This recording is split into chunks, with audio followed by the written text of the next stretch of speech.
ಗುರುಜಿ, ನಮ್ಮ ಕಾರ್ಯಕ್ರಮದ ಕೊನೆಯ ವಿಭಾಗ ಸಂಸ್ಕಾರಗಳ ವಿಭಾಗ. ಆದ್ರೆ ಅದಕ್ಕೂ ಮುನ್ನ ನೀವು ಹೇಳ್ತಾ ಇದ್ರಿ ಅಖಿಲಾಂಡೇಶ್ವರಿಯ ಕ್ಷೇತ್ರ ಯಾವುದು ಅಂತ ಹೇಳ್ತೀನಿ ಅಂತ. ಖಂಡಿತ. ಈ ಅಖಿಲಾಂಡೇಶ್ವರಿಯ ಕ್ಷೇತ್ರ ವಿಚಾರಗಳನ್ನ ನಮ್ಮ ಸಂಸ್ಕಾರ ವಿಭಾಗದ ಜೊತೆಗೆ ಸೇರಿಸಿ ಎರಡೂ ವಿಚಾರಗಳನ್ನು ತಿಳಿಸ್ಕೊಡ್ತೀನಿ. ಅಖಿಲಾಂಡೇಶ್ವರಿ ಎಲ್ಲಿದ್ದಾಳೆ ಅಂದ್ರೆ ತಿರುಚನಾಪಳ್ಳಿಯಲ್ಲಿರ್ತಕ್ಕಂಥ ಮಹಾಕ್ಷೇತ್ರ. ತಿರುಚನಾಪಳ್ಳಿ ಅಂದ್ರೆ ತಿರುಚಿ ಅಂತ ಕರಿತೀವಿ. ನಾನು ಏನು ಕಳೀತಾ ಇದ್ದೆ, ರಂಗನಾಥ ಸ್ವಾಮಿ ಆ ಕಡೆ ಮಲಗಿದ್ದಾನೆ, ಈ ಕಡೆ ಭಾಗ ಪರಮೇಶ್ವರ. ಆ ಪರಮೇಶ್ವರನು ಜಂಬುಲಿಂಗೇಶ್ವರ ಅಂದ್ರೆ ನೀರಿನಲ್ಲಿ ಕೂತಿರೋದನ್ನು ಜಂಬುಲಿಂಗೇಶ್ವರ. ಜಲಗಂಟೇಶ್ವರ ಅಂತ ನಾಮಕರಣ ಇನ್ನೊಂದು. ಅಖಿಲಾಂಡೇಶ್ವರಿ ಅಲ್ಲಿ ಕೂತಿಯಾಳೆ, ಭದ್ರ ಸ್ವರೂಪದಲ್ಲಿ ರೌದ್ರವಾಗಿ ಕೂತಿಯಾಳೆ. ಅವಳು ಚಕಾಮಾಟ್ಲು ಹಾಕೊಂಡಿಲ್ಲ, ಒಂದು ಕಾಲ ಮೇಲೆ ನಿಂತಿದ್ದಾಳೆ.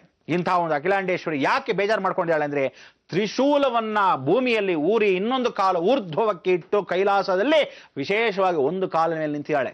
ಎಷ್ಟು ಪಾಪಿಷ್ಟರು, ಬಹಳ ಜನ ಅರ್ಚಕರು ಪೂಜೆ ಪುನಸ್ಕಾರಗಳನ್ನೇ ಮಾಡ್ತಾ ಇಲ್ವಂತೆ. ಅದಕ್ಕೋಸ್ಕರ ಆ ರೌದ್ರಾವತಾರದಲ್ಲಿ ನಿಂತು ನಾನು ಇಲ್ಲಿಂದ ಹೊರಟು ಬಿಡ್ತೀನಿ ಅಂತ ಹೇಳಿ ಅವಳು ಬಂದಿರತಕ್ಕಂಥ ಕ್ಷೇತ್ರ ಅಂದ್ರೆ ಅಖಿಲಾಂಡೇಶ್ವರಿ ಕ್ಷೇತ್ರವು ಕುಬೇರ್ಲಿಂಗ ಅಂತಿದೆ ಹಿಂದ್ಗಡೆ. ಆ ಕುಬೇರ್ಲಿಂಗದಲ್ಲಿ ಬೇಜಾರ ಕೂತ್ಕೊಂಡ್ಬಿಟ್ಟಿದ್ದಾಳೆ.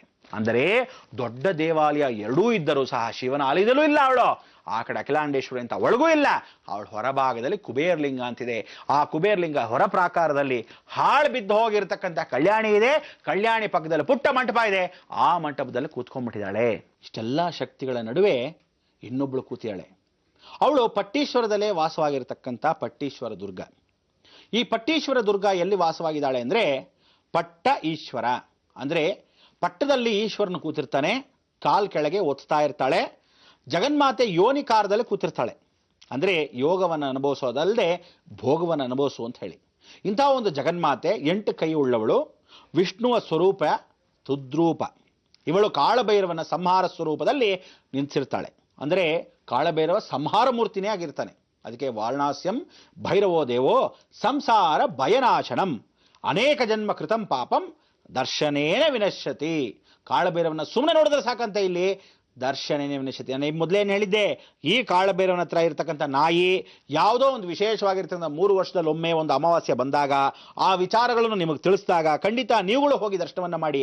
ಅವತ್ತು ಅಪಾರವಾದ ಒಂದು ನಂಬಿಕೆ ಇಟ್ಕೊಂಡು 15ರಿಂದ 20 ಲಕ್ಷ ಜನ ಇಲ್ಲಿ ಬಂದು ವಿಶೇಷವಾಗಿ ಆ ದರ್ಶನ ಮಾಡಕ್ಕೆ ಬರ್ತಾರೆ. ಯಾಕೆಂದ್ರೆ ನಾಯಿ ಅಲ್ಲಿ ಇರೋದಿಲ್ಲ. ಆ ಕಾಳಭೈರವನ ಕೆಳಗಿರ್ತಕ್ಕಂಥ ಭೈರವ ಆ ನಾಯಿ ಆಗಿರ್ತಕ್ಕಂಥ ವಿಚಾರ ಕಲ್ಲಲ್ಲೇ ಕೆತ್ತಿದ್ರು ವಿಗ್ರಹ. ಅವತ್ತಿನ ದಿವಸ ಆ ಕಲ್ಲಿನ ವಿಗ್ರಹ ಅಲ್ಲಿ ಇರೋದಿಲ್ಲ. ಇದು ಸತ್ಯ. ಈ ಕಲಿಯುಗದಲ್ಲೂ ಅದು ನಡಿಬೇಕಾದ್ರೆ ಸಾಕ್ಷಿ ರೂಪವಾಗಿ ನಾವುಗಳು ದರ್ಶನವನ್ನು ಮಾಡಿದ್ವಿ. ಆದ್ರೆ ನಾವು ದರ್ಶನ ಮಾಡಿದಾಗ ಏನಂದ್ವಿ, ಏನೋ ಕಲ್ಲಲ್ಲಿ ಇಲ್ಲದೆ ಇರ್ತಕ್ಕಂಥ ನಾಯಿ ಇಲ್ವಲ್ಲ ಅಂದ್ಕೊಂಡ್ವಿ ಹೊರತು ಆವತ್ತು ನಾಯಿ ಇರಲಿಲ್ಲ ಅಂತ ನಮ್ಗೆ ಗೊತ್ತಿಲ್ಲ. ಅದಾದ ಮೇಲೆ ಬಹಳ ವರ್ಷಗಳ ನಂತರ ಮತ್ತೆ ಹೋದಾಗ ಅಲ್ಲಿ ಆ ನಾಯಿ ಮತ್ತೆ ಇತ್ತು. ಅಂದ್ರೆ ಅರ್ಥ ಏನು ಅಂದ್ರೆ, ನಾವು ಆ ಫಂಕ್ಷನ್ ದಿವಸನೇ ಹೋಗಿದ್ದಕ್ಕೆ ಸಾರ್ಥಕವಾಯಿತು ನಮ್ಮ ಜನ್ಮ. ಆ ವಿಶೇಷವಾಗಿರ್ತಕ್ಕಂಥ ದೃಶ್ಯವನ್ನು ನೋಡಿ. ಇವಳ ಹಿಂದೆನೇ ಅವನು ನಿಂತಿರೋದ್ರಿಂದ ಕಾಳಭೈರವ ಇಲ್ಲಿ ಉಗ್ರ ಸ್ವರೂಪದಲ್ಲಿ 6 ಅಡಿಗಳ ನಿಂತಿರ್ತಾಳೆ. ಇವಳಿಗೆ ಯಾರು 18 ನಿಂಬೆಗಳ ಹಾರಗಳನ್ನು ಹಾಕಿ ವಿಶೇಷವಾಗಿ ದರ್ಶನವನ್ನು ಮಾಡ್ತಾಳೋ, ಇವಳು 8 ಕೈಯಲ್ಲಿರ್ತಕ್ಕಂಥ ಶುಕ ಮುನಿ ಸರ್ವದಾ ನುಡಿತಾನೆ, ಹೇಳಿದ್ದು ಮಾಡ್ಕೊಡ್ತಾಳೆ ಅಂತ ಹೇಳಿರ್ತಕ್ಕಂಥ ವಿಚಾರಗಳು.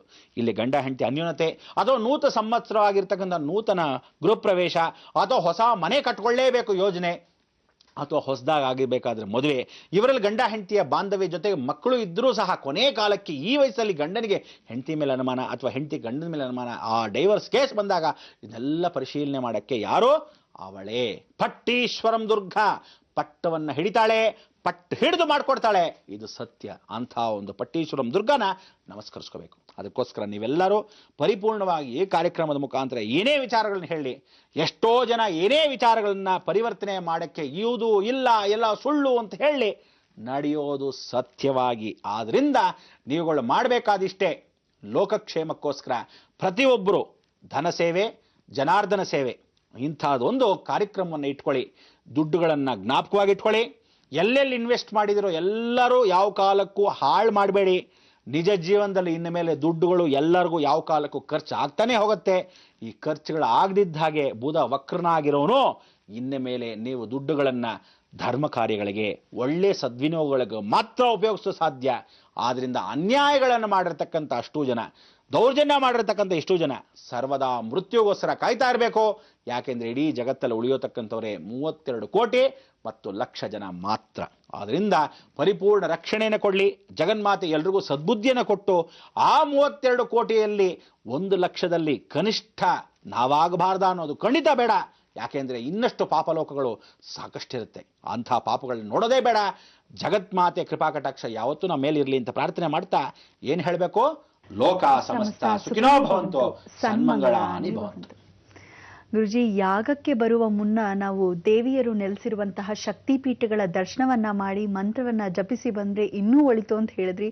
ಹಾಗೆ ಭವಿಷ್ಯವಾಣಿಯನ್ನ ಕೂಡ ಹೇಳಿದ್ದೀರಾ. ಸ್ವಲ್ಪ ಭಯಭೀತರು ನಾವು ಆಗಿದ್ದೀವಿ, ಆದ್ರೂ ಕೂಡ ದೇವಿ ನಮ್ಮೆಲ್ಲರನ್ನ ರಕ್ಷಿಸ್ತಾಳೆ ಅನ್ನೋ ಒಂದು ಭಾವವನ್ನ ಇಟ್ಕೊಂಡು ನಮ್ಮ ಈ ಕಾರ್ಯಕ್ರಮಕ್ಕೆ ಆಗಮಿಸಿದ್ದಕ್ಕಾಗಿ ಧನ್ಯವಾದಗಳು ಗುರುಜಿ. ವೀಕ್ಷಕರೇ, ಸರಿ, ಹಾಗಾದ್ರೆ ಮತ್ತೆ ಭೇಟಿಯಾಗೋ ಸಮಯ ಯಾವತ್ತೂ ತಿಳಿದೇ ಇದೆ. ಸೋಮವಾರ ಬೆಳಗ್ಗೆ 9 ಗಂಟೆಗೆ ಇದೇ ಬೃಹತ್ ಬ್ರಹ್ಮಾಂಡ ಕಾರ್ಯಕ್ರಮದಲ್ಲಿ ಅಲ್ವೇ? ಹೋಗ್ಬರದ ನಿಮ್ಮ ಅಪ್ಪಣೆಯೊಂದಿಗೆ ನಮಸ್ಕಾರ.